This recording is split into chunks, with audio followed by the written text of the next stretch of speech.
आपली उसळ तयार आहे. उसळ, ताक आणि ज्याला वाटेल त्याला लिंबू. नमस्कार, आपल्या किचनमध्ये सर्वांचं खूप खूप खूप स्वागत. आज आपण करतोय 2 प्रकारच्या उसळी. आपल्या बहुतेक मैत्रिणींना आज चतुर्थीचा उपवास आहे, त्यामुळे आपण लागणारं साहित्य बघून घेऊ. हे 2 बटाटे घेतलेले मी, हे स्वच्छ धुवून घेतलेले आहे. आता सोलून मी कापून घेणार. हा टमाटा, मिरच्या, हा साबुदाणा आहे. हे बटाटा सोलून कापून स्वच्छ आणि दुसऱ्या पाण्यात टाकलेलं आहे. जिरं, हे काजू आणि बदाम आहे. हिरव्या मिरच्या आहेत 4 कापलेल्या आणि टोमॅटो. आपलं तेल तापत आहे. आपण आता सुरुवात करू.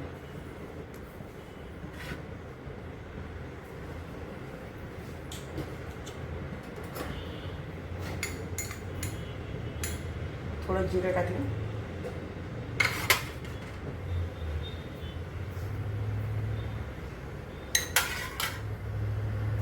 आपलं जिरं छान तळतळायला लागलंय. आता आपण टाकूया बटाटा.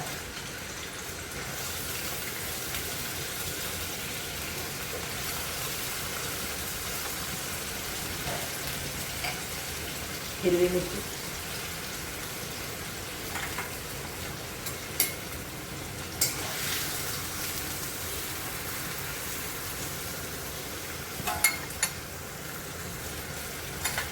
टोमॅटो पण टाकून देऊ,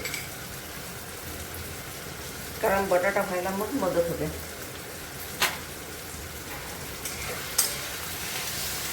आपण याच्यात ताट टाकायचं.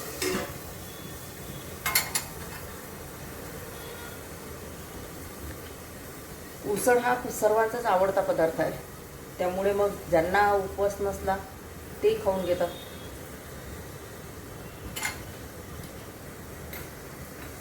आता हे होतं मी हे मिक्सरला बारीक करून घेते.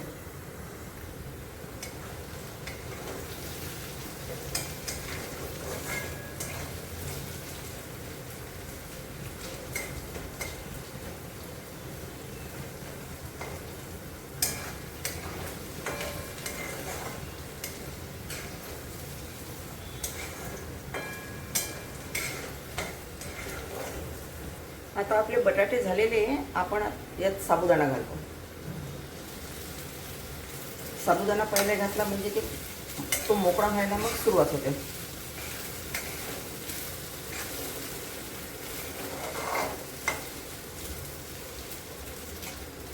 आता हे मी कूट काढलं होतं काजू आणि बदामचं, ते टाकत आहे.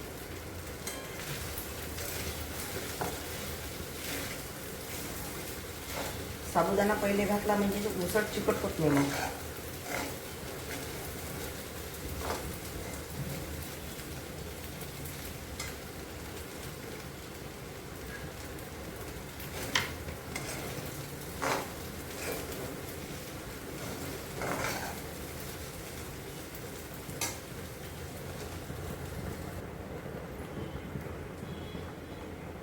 आता याच्यामध्ये चवीपुरतं मीठ घालू आणि साखर.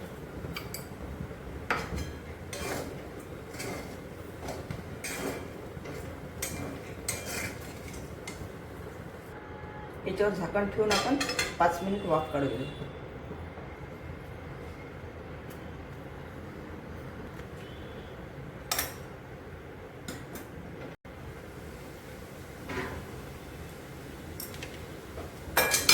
छान वाफ आलेली आहे. यात मी लिंबू मुद्दाम घातलं नाही, कारण कसं की टिफिनवर द्यावं लागतं आणि तोपर्यंत खाऊस तर मग खूप आंबट वगैरे होऊन जातं. म्हणून मग आपण यात लिंबू घातलं नाही. तुम्हाला जर घरी गरम गरम खायचं असेल तर तुम्ही लिंबू वगैरे घेऊ शकता. तसं या उसळमध्ये बहुतेक जण ताकच घेतात. मी पण ताक घेत असते, कारण ताकासोबतही खूप छान लागते. लिंबू खूप कमी घेते मी, आणि तसा आपण टोमॅटो टाकलेलाच आहे. हा आपला उसळ प्रकार एक तयार आहे या खायला. आता आपण दुसऱ्या उसळला सुरुवात करत आहे. त्यासाठी बटाटा कापून घेतलेला आहे, हे जिरं आहे, टोमॅटो, हिरवी मिरची, मीठ, शेंगदाणे आणि हा साबुदाणा.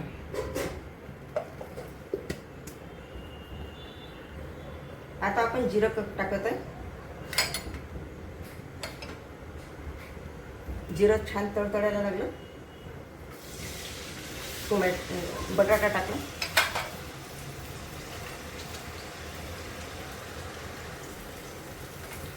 हिरवी मिरची घालू,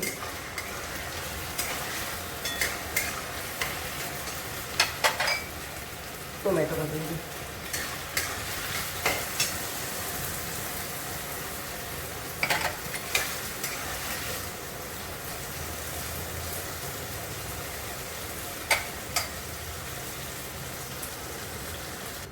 आता आपले बटाटे वगैरे होसतर आपण हे शेंगदाणे मिक्सरला फिरवून घेऊ.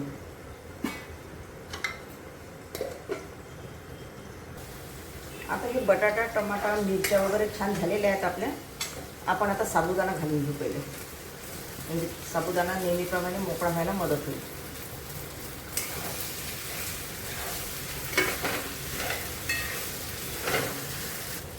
साबुदाणा थोडा मोकळा झालेला आहे. आता आपण हे शेंगदाण्याचं कूट काढलं होतं ते टाकू अंदाजे.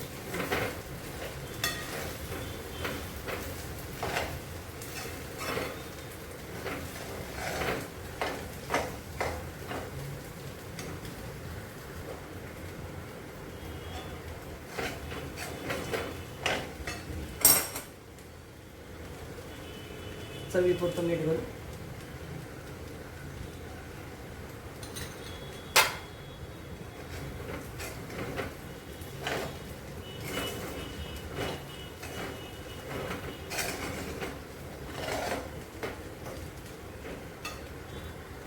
एक छोटा चमचा साखर टाकत आहे.